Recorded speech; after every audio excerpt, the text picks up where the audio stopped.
Om Shanti. Media बिरादरी के समस्त सहोदर सहकर्मियों को मेरा नमस्कार। और यहाँ इस पावन संस्था को समर्पित जितने भी आस्थावान दिव्यात्मा भ्राता और भगिनी हैं, उन सबको प्रणाम। सबसे पहली बात जो मैं महसूस कर रही हूँ वो ये कि इस परिसर में आने के बाद कुछ भी कहना, कुछ कहने का दायित्व संभालना एक बहुत ही दुरूह और बहुत ही दुष्कर कार्य हो जाता है, बहुत कठिन प्रतीत होता है। वो क्यों? क्योंकि यहाँ प्रवेश करते ही जो पहली प्रतिक्रिया होती है वो एक शब्दों पर मौन का पहरा लग जाता है। आप बिल्कुल निशब्द हो जाते हैं, बस महसूस करने लगते हैं आप। और उस निशब्द मौन में जब आप अपने अंदर की गहराइयों में उतरते हैं तो एक अद्भुत शांति का अनुभव होता है। बिल्कुल मेरे साथ तो ऐसा ही हुआ और मुझे लगता है कि यही वो दिव्य शांति है जिसकी खोज के लिए इस कार्यशाला का या इस सेमिनार का या जो बोल रहे हैं इसको, है ना, कॉन्फ्रेंस का, सम्मेलन का, महासम्मेलन का आयोजन किया गया है। यही वो दिव्य शांति है जिसकी खोज में हम सभी हैं। और मेरा मानना है कि आप सबको भी ऐसा महसूस ज़रूर हुआ होगा। जो अनुभूति मैंने की वो हो सकता है मुझसे ज़्यादा आपको हुई हो या मुझसे थोड़ी कम हुई हो, लेकिन हुई ज़रूर होगी। और मेरा ये विश्वास है कि निर्दोष लोगों का खून बहाने वाले जो आतंकवादी हैं उनको, और किसी भी मोर्चे पर जो शत्रु देश की सेनाएं खड़ी होती हैं उनके सैनिकों को, उनके राष्ट्राध्यक्षों को, उनके शासनाध्यक्षों को यदि इस परिसर में लाकर छोड़ दिया जाए तो वो भी बिल्कुल निर्विकार और बिल्कुल निरुत्तर हो जाएंगे। कोई जवाब नहीं होगा उनके पास कि ये आपाधापी, ये हिंसा, ये खून खराबा वो क्यों कर रहे हैं। इस बात का जवाब उनके पास शायद नहीं होगा।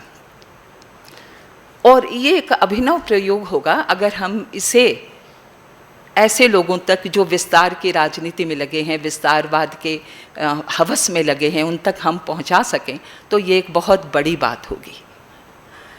आज हमारा जो सम्मेलन है और जो इसका सत्र है, इसका विषय है media as a catalyst for a new social order.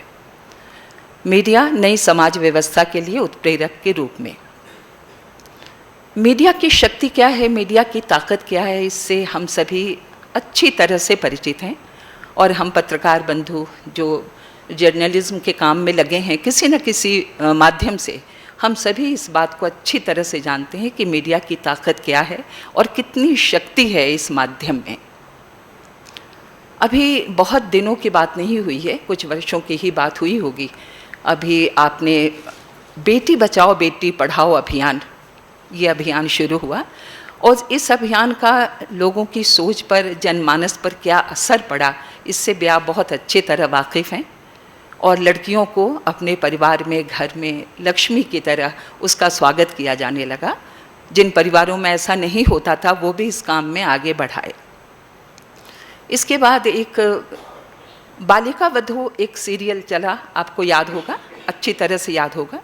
इस सीरियल ने जो बाल विवाह के प्रति जनमानस को जगाया और उसके खिलाफ एक बहुत बड़ी शक्ति खड़ी कर दी।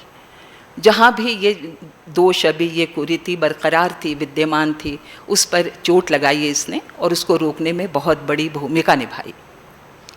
इसी तरह उड़ान नाम से भी एक सीरियल इससे भी पहले आया करता था जिसमें महत्वाकांक्षा का जिक्र था कि कैसे महत्वाकांक्षा हम हासिल कर सकते हैं, लड़कियां कहाँ से कहाँ तक पहुँच सकती हैं। और बिल्कुल अभी हाल फिलहाल की बात लीजिए, 3-4-5 वर्षों पहले की कोविड महामारी के दौरान, कोविड के दौरान मीडिया ने क्या भूमिका निभाई ये आपसे छिपी हुई नहीं है। और मीडिया के प्रयासों से, उसके एहतियाती उपायों के बार बार कहने से, दोहराने से कितने लोगों की जान बचाई जा सकी और हमने इस महामारी पर जीत हासिल की। कोई भी जब नई बात मीडिया उठाता है तो पहली बार वो दस्तक आपके विचारों पर पड़ती है और उसके बाद वो दस्तक बार बार दोहराई जाकर एक आपका, यूँ कहिए कि आपकी आदत बन जाती है, आपकी मान्यता बन जाती है और आप उस मान्यता को अपनाने को बिल्कुल बाध्य हो जाते हैं, स्वेच्छा से अपनाते हैं। बाध्य शब्द भी शायद सही नहीं होगा, आप स्वेच्छा से अपनाना चाहते हैं उसको। तो ये एक बहुत बड़ी ताकत है मीडिया की, और आप पत्रकार बंधु इस बात के लिए गौरव मानिए अपना कि आप बहुत ही भाग्यशाली हैं, हम बहुत भाग्यशाली हैं कि हम इस पेशे से, इस व्यवसाय से जुड़े हुए हैं, इस प्रोफेशन से हम जुड़े हुए हैं, हम बहुत भाग्यशाली हैं। यहाँ हम पैसों के लिए नहीं आए हैं, पैसा बहुत ही हमारे लिए बहुत ही पीछे की चीज़ है। यहाँ हम जिस संतुष्टि के लिए आए हैं, जनहित समाज हित की संतुष्टि के लिए, वो संतुष्टि पूरी करने में ये माध्यम, ये पेशा, ये व्यवसाय बहुत बड़ा साथ देता है, बहुत बड़ी भूमिका निभाता है। अभी कल के सत्र में ही मैंने अरुण जी से इस बात का जिक्र किया था, उनको साधुवाद दिया था कि आपने इस मंच पर खड़े होकर ये बात उठाई कि जिनको पैसे कमाने हो वो किसी और व्यवसाय में भी जा सकते हैं, पत्रकारिता में आने की ज़रूरत नहीं है। मैंने उनको साधुवाद दिया, मुझे बहुत अच्छा लगा कि उन्होंने इस बात को इस सशक्त मंच से उठाया। अगर पैसा सिर्फ कमाना हो तो आप किसी भी व्यवसाय में जा सकते हैं, लेकिन अगर आपको समाज की सेवा करना हो, जनता की सेवा करनी हो, तब आप इस व्यवसाय में अपने को रखकर बहुत भाग्यशाली समझिए।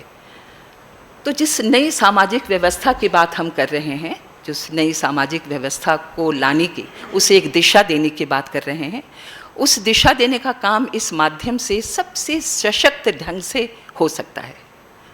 मैं बिल्कुल अपने करियर की बात अगर याद करूं, जैसा कि अभी बतलाया प्रहलाद जी ने, मैंने 1984 में आकाशवाणी गोरखपुर ज्वाइन किया था, उद्घोषिका के रूप में ज्वाइन किया था।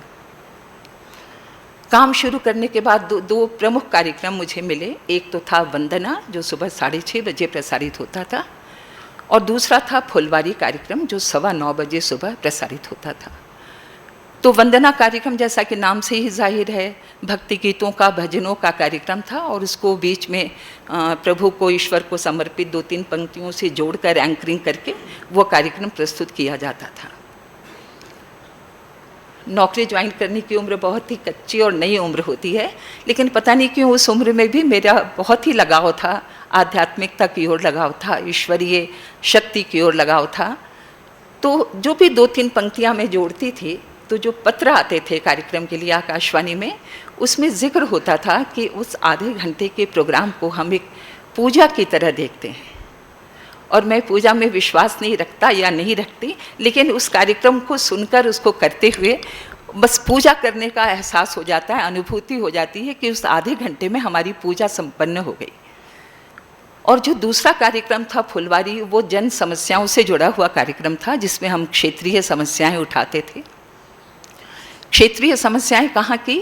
जहाँ के जो गोरखपुर का परिसर, जहाँ तक उस आकाशवाणी का रेंज, जहाँ तक उसका प्रसार था, वहाँ जहाँ तक वो सुनाई पड़ता था कार्यक्रम, वहाँ के श्रोता अपने क्षेत्र की समस्याएं उठाते थे। किसी ऑफिस में मैं गया और मुझसे रिश्वत मांगी गई, मेरी फाइल आगे नहीं बढ़ाई जा रही है, या कहीं पर मेरा ये काम नहीं हो रहा है, ट्रांसफार्मर ख़राब है, कितने दिनों से बिजली नहीं है, बहुत इसी प्रकार की समस्याएं होती थीं।